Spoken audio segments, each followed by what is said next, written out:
Hi, everybody. This is the Ask a Bookkeeper podcast, episode 1. I'm Ingrid Edstrom from Polymath. Hi, I'm Penny from Penny's Pies. And we have a great guest host today. Ron Saharyan from Profit First is joining us from New Jersey. Thank you for having me on your inaugural show.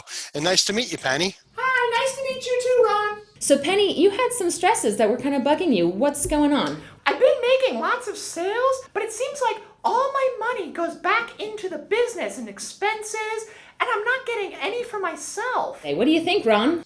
Yeah, so I wanted to start off by saying, that's a common problem, but it's not because of you, it's because of the equation that you're following. What? I don't You're think I'm following an equation. Yes, you're following sales minus expenses equal profit. Well, yeah, that makes sense, right? All the profit is what's left over, right? No. While conceptually and mathematically it makes sense, it's not behaviorally correct, Penny. That when profit comes last, profit is an afterthought. Okay. Wow. Yeah, that makes sense. Yet what you focus on gets measured, gets the attention. So what we want to do, Penny, we want to change that equation just slightly, just a little bit. And we want to make it sales minus profit equal expenses. Oh, okay. Wow. Yeah, just that little flip of the equation puts the focus on sales as well as profit, and what you have left over is the expenses that you're actually utilizing to grow your company. So, Ron, if I'm understanding right, what you're saying is that by making sure that you set aside money for your profit first, oh, hey, profit first, that's clever. Oh, it If makes you sense. set aside money for your profit first, then rather than you living off the leftovers of your business, now your business makes sure that your life is thriving, which is the entire point. If you're not making a living being an entrepreneur, there's kind of a problem there, right? Oh, that sounds very practical. Right. You can't pay your bills with expenses. Right. You pay your bills with profit. And there's nothing wrong with profit, Penny.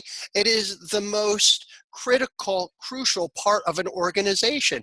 Without profit, you can't hire.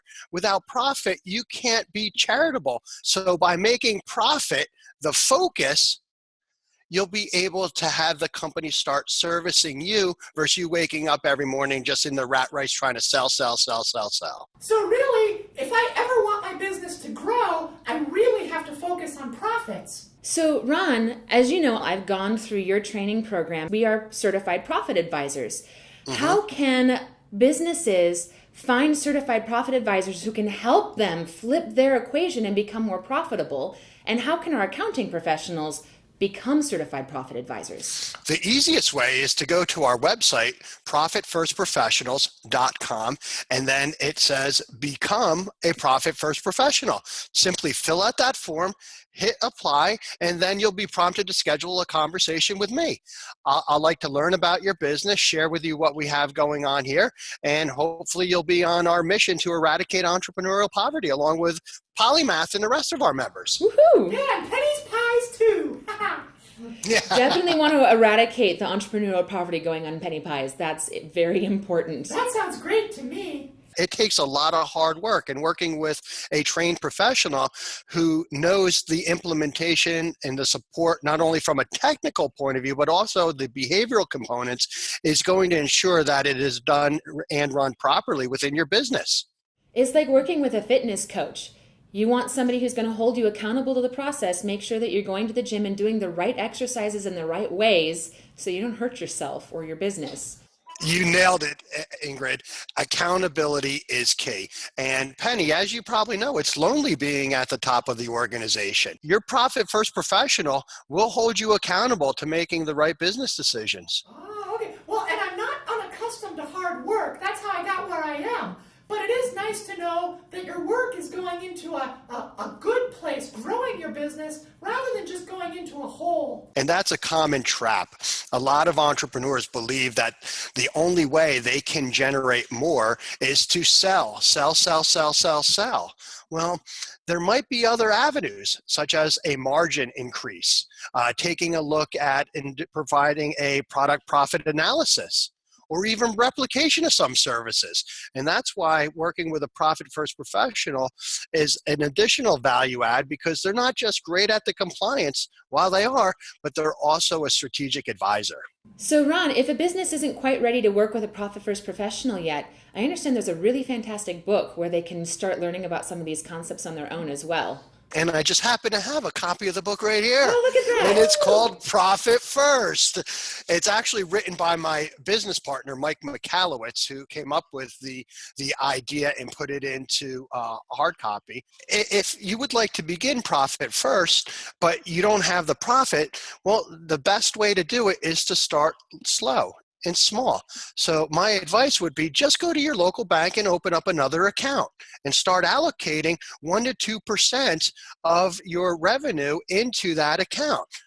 So by starting small, you're starting to build that financial muscle memory to really help you achieve what you're looking for. And by putting that money in there first, then I can't spend it on my other expenses. That's why we advocate putting your profit account at another bank, not the same bank that you have your operating expenses in. The last thing we want you to do is justify taking money out of your profit account and using it for expenses. Putting it a little bit out of reach. It's one thing making sure that you're not grabbing the chocolate chip cookies out of the pantry. It's another thing to just have a little bit of accountability when you're doing the shopping at the grocery store in the first place. Sure. Right. Keep it out of temptation.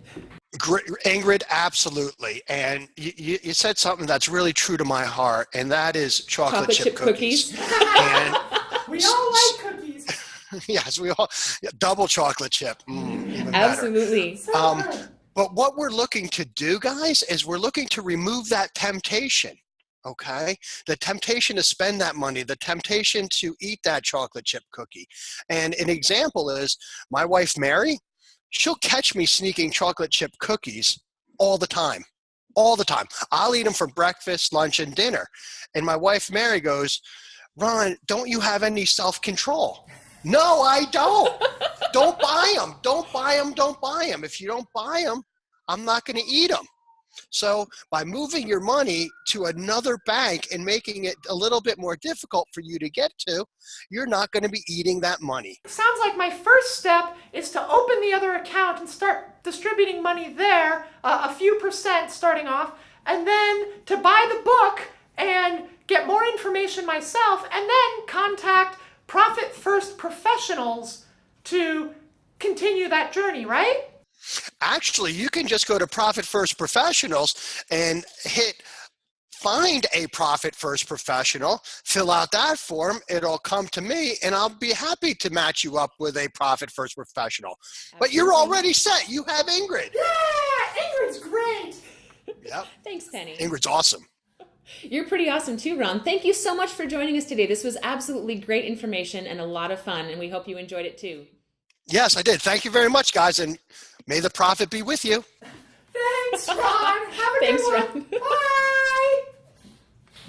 So if you want any more information about Profit First, be sure to visit the Profit First Professionals at profitfirstprofessionals.com. Bye. Never mind the ones who tell you you're too big